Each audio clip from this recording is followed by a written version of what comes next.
Hello बच्चों, आज हम पढ़ेंगे वचन। तो वचन की परिभाषा क्या होगी? शब्द के जिस रूप से उसकी संख्या यानी कि एक या अनेक का बोध हो उसे वचन कहते हैं। अर्थात शब्द के जिस रूप से हमें यह पता चले कि कोई व्यक्ति या वस्तु एक है या एक से ज्यादा है तो उसे हम वचन कहते हैं। जैसे कि बेटा बेटे, बच्चा बच्चे, चिड़िया चिड़िया आदि। वचन के दो भेद होते हैं, एक वचन, बहुवचन। सबसे पहले है एक वचन। तो शब्द के जिस रूप से वस्तु का संख्या में एक होने का बोध हो, अर्थात किसी शब्द के द्वारा हमें ये पता चले कि कोई वस्तु एक है तो उसे हम एक वचन कहेंगे। जैसे चूहा, एक चूहा है तो चूहा, एक ही पुस्तक है तो पुस्तक। फिर है बहुवचन। इसकी परिभाषा है शब्द के जिस रूप से वस्तु का संख्या में अनेक अर्थात एक से ज्यादा होने का बोध हो उसे बहुवचन कहते हैं। जैसे चूहे, चूहे ज्यादा है, एक चूहा नहीं है, ज्यादा है तो चूहे। पुस्तक एक है लेकिन अगर एक से ज्यादा पुस्तक है तो पुस्तकें। तो और अध्यापक एक से ज्यादा है तो अध्यापक गण। ये सब इनके बहुवचन रूप है। इस प्रकार वचन दो प्रकार होते हैं, एक वचन और बहुवचन। एक संख्या में एक होने का बोध करवाए वो तो एक वचन, और एक से ज्यादा होने का बोध करवाए वो बहुवचन होता है। अब वचन संबंधी कुछ नियम है। पहला है एक वचन का बहुवचन के रूप में प्रयोग। कुछ ऐसे शब्द हैं जिनको हम एक वचन होता है लेकिन बहुवचन के रूप में उनका प्रयोग करते हैं। तो पहला है सम्मान या आदर के लिए बहुवचन का प्रयोग होता है। इसे आदरार्थ बहुवचन भी कहते हैं। जैसे मेरे पिताजी कल आएंगे। पिताजी एक ही हैं लेकिन उनको सम्मान देने के लिए हम बोलेंगे आएगा नहीं, आएंगे। मेरे पिताजी कल आएगा नहीं, मेरे पिताजी कल आएंगे। इसी प्रकार गुरुजी आज पढ़ाएंगे। तो ये हम सम्मान देते हैं, एक ही है लेकिन सम्मान देने के कारण ये हमेशा बहुवचन में इनका प्रयोग होता है। दूसरा है कुछ शब्द हैं जिनका हमेशा बहुवचन में ही प्रयोग होता है। जैसे आंसू, बाल, प्राण, दर्शन, हस्ताक्षर, होश, लोग, दाम आदि। जैसे हस्ताक्षर का अगर एग्जाम्पल देखें तो उनके हस्ताक्षर सबसे अपूर्व है। हम ये नहीं कहेंगे कि उसका हस्ताक्षर। शेर को देखकर उसके प्राण सूख गए, प्राण सूख गया नहीं, प्राण सूख गए। तो इस प्रकार इन सब जो शब्द हैं इनका अधिकतर बहुवचन में ही प्रयोग होता है। फिर है अपना बड़प्पन प्रकट करने के लिए यानी कि खुद के लिए बड़प्पन प्रकट करने के लिए एक वचन के स्थान पर हम बहुवचन का प्रयोग कहेंगे। जैसे राजा है, राजा खुद के लिए क्या कहेगा? राजा ने कहा हम आज्ञा देते हैं। राजा एक है लेकिन उसने अपने लिए क्या शब्द काम में लिया? हम। तो हम आज्ञा देते हैं कि तुम हमारे राज्य में ही रहो। तो यहाँ पे हम और हमारा अकेले राजा के लिए है लेकिन उनको राजा ने अपना बड़प्पन प्रकट करने के लिए यहाँ पे हम का प्रयोग किया है। इसी प्रकार आदर के लिए वह के स्थान पर वे तथा तू के स्थान पर तुम या आप का प्रयोग किया जाता है। अब है बहुवचन का एक वचन के रूप में प्रयोग कैसे होता है। पहला है बहुवचन के बोधक शब्द जैसे कि जाति, दल, सेना, वर्ग, वृंद, गण। ये एक वचन में प्रयोग होते हैं। बहुवचन शब्द है लेकिन इनका प्रयोग एक वचन में किया जाता है। जैसे छात्र वृंद के लिए छात्र वृंद आज अनुशासन का पालन नहीं कर रहा। छात्र वृंद मतलब बहुत सारे छात्रों के लिए है लेकिन यहाँ पे वाक्य कैसे बना है? रहा मतलब एक, जैसे किसी एक वचन के रूप में प्रयोग किया गया है इसका। जैसे छात्र वृंद आज अनुशासन का पालन नहीं कर रहा।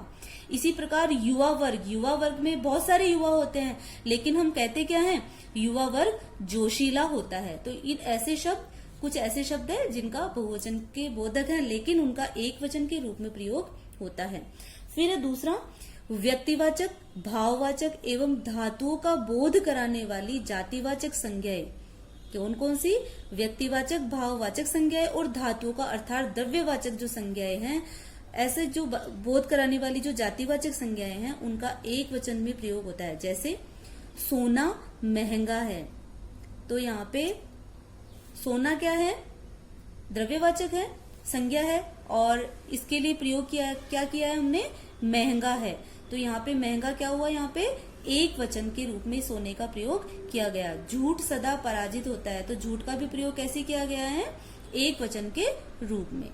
नेक्स्ट है दोनों वचनों में प्रयोग की जाने वाले कुछ शब्द, जैसे पहला है जातिवाचक संज्ञाएं दोनों ही वचनों में प्रयोग होते हैं। जैसे बालक है, बालक जाति है, बालक का नाम देते हैं तब वो व्यक्ति बनता है, तो बालक क्या है?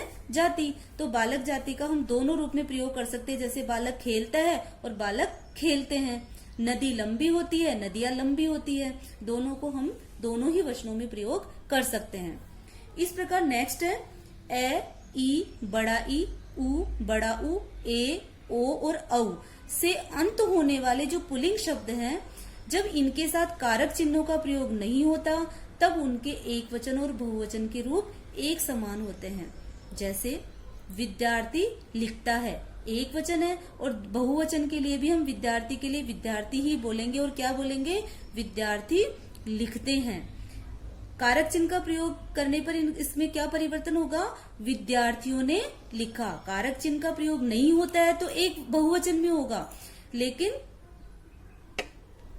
यानी कि कारक चिन्हों का प्रयोग करने पर तो एक वचन और बहुवचन समान होगा, लेकिन अगर हमने कारक चिन्ह का प्रयोग कर लिया तो उसमें कुछ परिवर्तन होगा। विद्यार्थी लिखता है और बहुवचन में विद्यार्थी लिखते हैं, तो विद्यार्थी विद्यार्थी एक जैसा है, एक वचन में भी विद्यार्थी और बहुवचन में भी विद्यार्थी। लेकिन अगर हम कारक चिन्हों का प्रयोग कर देते हैं तो विद्यार्थी बहुवचन में बदल जाएगा। तो उसके लिए कारक चिन्ह का प्रयोग करते ही एक वचन से बहुवचन में क्या परिवर्तन होगा? विद्यार्थी का विद्यार्थियों हो जाएगा, और इसका वाक्य कैसे बनेगा? विद्यार्थियों ने लिखा। इसी प्रकार कुछ ऐसे शब्द हैं जो दोनों वचनों में समान रूप से प्रयुक्त होते हैं, जैसे क्षमा, जल, वारी, फल, प्रेम, क्रोध एवं पानी। ये जो शब्द हैं दोनों वचनों में समान रूप से प्रयुक्त होते हैं।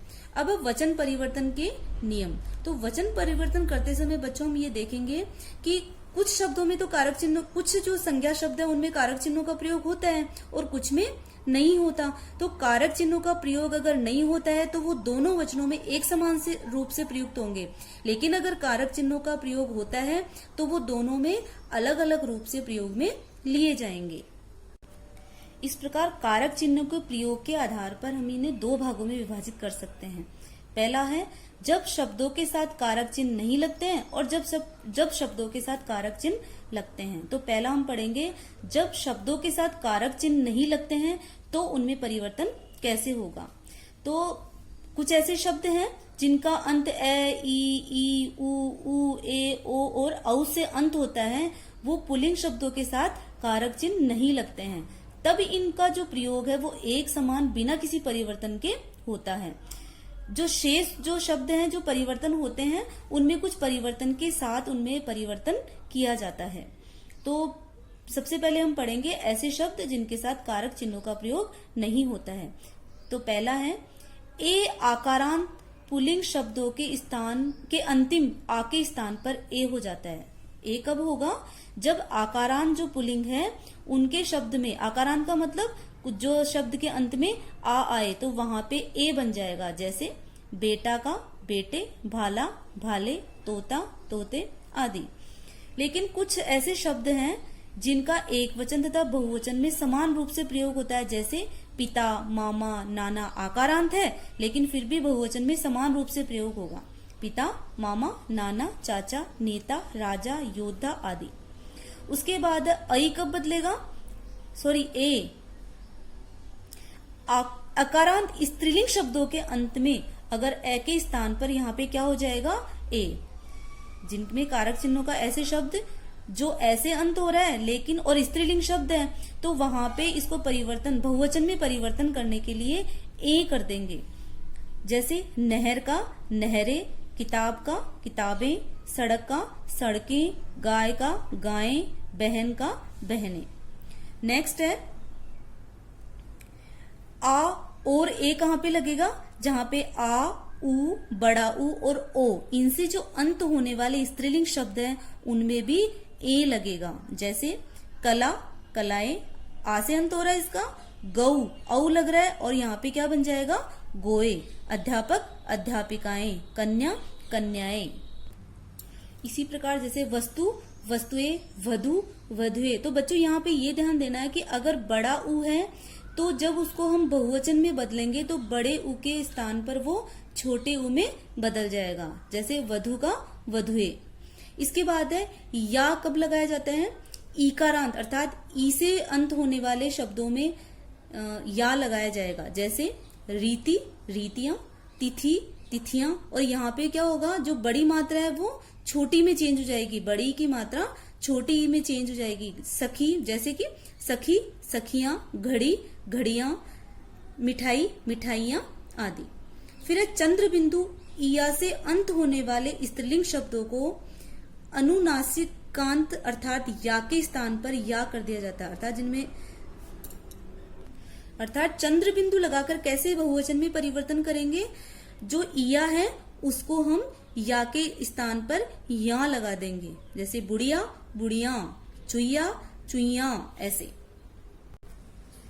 तो अब ऐसे शब्दों के बारे में पढ़ेंगे जिनके साथ कारक चिन्ह लगते हैं, उनमें कैसे परिवर्तन होता है। तो पहला इसका नियम है ए या आ तथा उ, यानी कि बड़ा उ से अंत होने वाले शब्दों में अंतिम ए या आ के स्थान पर ओ हो जाता है तथा उ के स्थान पर ओ लग जाता है, और जो बड़ा उ है वो छोटे उ में बदल जाएगा। जैसे कि पहला है घर, घर में क्या है? ए है। तो यहाँ पे इसमें परिवर्तन करने के लिए हम क्या जोड़ देंगे? ओ। तो क्या बन गया? घरों। घर को क्या हुआ? घरों को। इसी प्रकार जैसे साधु है, साधु में छोटा उ लगा है और उसको अगर परिवर्तन करेंगे तो क्या लगा देंगे? ओ। तो क्या बन गया? साधु। लेकिन ऐसे शब्द जो जिनमें मात्रा में बड़ा उ आता है, जैसे डाकू, तो इसमें जब हम परिवर्तन करेंगे तो यहाँ पे जो बड़े उ की मात्रा है वो छोटे उ में परिवर्तन हो जाएगा और डाकू का क्या बनेगा? डाकुओ। तो इस प्रकार ये इसमें परिवर्तन कर दिया जाता है। नेक्स्ट है इसका यो कहाँ पे लगाएंगे? जहाँ पे इकारांत अर्थात छोटा ई एवं बड़ी ई से अंत होने वाले जो शब्द हैं उनके अंत में यो प्रत्यय लगता है, जैसे नदी, नदी का क्या बन गया? नदियों। पार्टी, पार्टियों। और इसमें क्या होगा? जो बड़ी मात्रा है, बड़ी ई की मात्रा है वो इसको बदलने पर छोटी ई में परिवर्तित हो जाएगी। उसके बाद है यो कहाँ पे आएगा? संबोधन कारक। किसी को संबोधित करते हैं तो वो संबोधन कारक होता है, तो उनमें ई तथा बड़ी ई से अंत होने वाले शब्दों में यो लग जाएगा, जैसे सिपाही, सिपाही में क्या है? बड़ी ई। तो इसको जब हम परिवर्तन करेंगे तो ये बन जाएगा सिपाहियों, और जो बड़ी ई की मात्रा है वो छोटी ई में बदल जाएगी। इसी प्रकार देवी, देवियों, लड़की, लड़कियों आदि। और बच्चों जो ओ है वो कहाँ आता है? जब ए एवं आ के अंत में होने वाले, अंत में क्या हो? शब्दों के अंत में ए एवं आ हो, तो जो शब्द जो शब्द है अंतिम स्वर ए एवं ए, उनके स्थान पर ओ हो जाएगा। जैसे कि सज्जन है, सज्जन में क्या आया है? ए। और यहाँ पे अगर हम इसको परिवर्तित करेंगे तो सज्जन को संबोधित करते टाइम हम क्या बोलेंगे? सज्जनों।